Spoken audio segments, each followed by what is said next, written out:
Okay, so now that I've seen the movie Tron Ares and I've came off my high because I left the theater pretty hyped. The crowd actually ended up clapping after the movie and I was kind of excited. My opinion on the movie was a little bit higher, but as I started to drive home, the closer and closer I got to home, the more I put together my thoughts, I realized this movie isn't as good as I was originally thinking. It definitely is lackluster in the story, and it kind of plays mind games with you, or with me, it did at least, that makes you come out of the theater with this high and you're just so hyped. And then you realize, actually, it wasn't that good. And I believe I know what happened. So it's directed by Joachim Ronning, and I know he's done a couple of the Pirates of the Caribbean movies, and I know he did like Maleficent, however you say that.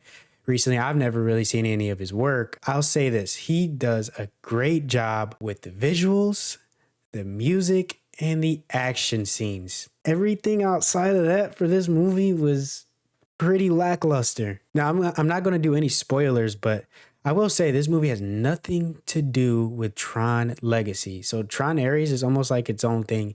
Flynn is in the movie for a second, but that's about it. I don't think they're trying to connect these two different universes together. And honestly, I think they should have, because it might have been a better movie that way. The plot we got here wasn't really offering much, and the story got worse as they continued on. So in this universe, Julian Dillinger is running his company named Dillinger, and they're bringing AI to life. So he sort of advertises it as AI that can be used for the military, super soldiers. They can do whatever you tell them to do. They follow every order and command, and they're disposable and recyclable, and he'll just build you another one. That's where Ares comes in, because he's like the lead AI, and he's the one that begins to get feelings and starts to disobey orders. He's the one learning a little bit too much about the real world, sort of like Terminator, or how any of these other AI movies go. So you got to realize that the plot here is just to push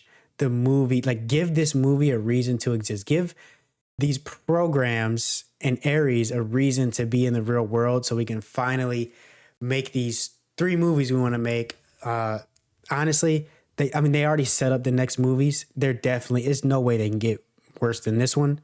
This movie is not bad. It's definitely okay. It has its great things it does, but I really hope that this will be a series where the movies after the first movie will be better. So Julian Dillinger is played by Evan Peters, and he has his rival, Eve Kim, who's played by Greta Lee. Now, her character herself isn't very interesting, but since she's the lead researcher and Dillinger's rival at her company, Incom, it kind of forces you to deal with her. So both of these rival companies, Incom and Dillinger, are competing against each other to get this technology out first. But the technology has one big serious problem that both of the companies are racing to fix first. I'm not going to spoil what that problem is, because it wasn't in the trailers, and I think it's actually a pretty big deal for the story and the plot going forward. So yes, as you can see, the story is generic. We have a MacGuffin pushing the plot forward. That's pretty much what this movie is. It's super good visuals. Like, the action scenes were amazing. And when you combine the music from Nine Inch Nails with these action scenes, it is just beautiful. I saw it in 3D and in IMAX. I didn't even know it was going to be in 3D.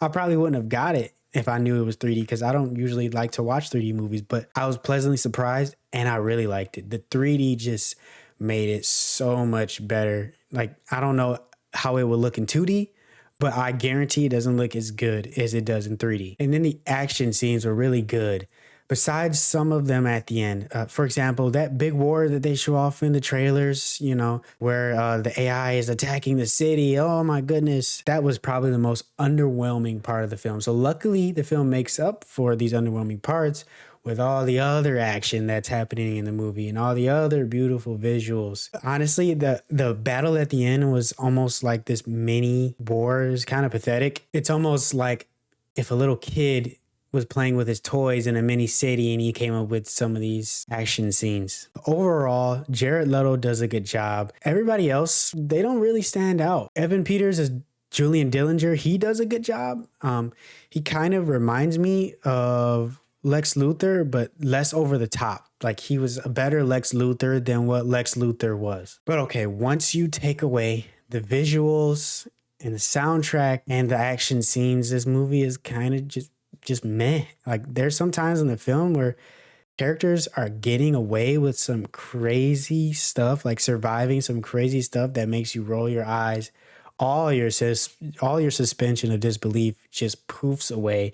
It's honestly kind of like it deflates the scene, some of the scenes for me. It's like, why are they? This character should be dead. There's no way they would get away with all this or survive through all of this. And then the story itself, it falls apart towards the end. It gets kind of crazy at the end. It's not really interesting. It's not really interesting.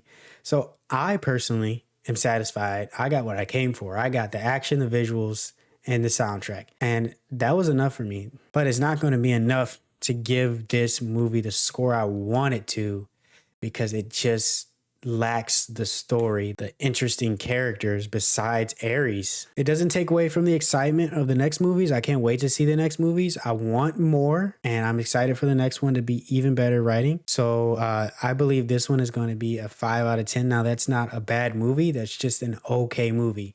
It gave me everything that I wanted, and it just didn't have the story to carry it. So I hope you guys enjoyed the video. I hope you enjoyed this review. Let me know what you think down in the comments and what you thought about the movie after you see it. So definitely come back after you see this movie and let me know what you thought. All right, I'll see you guys in the next video. Peace.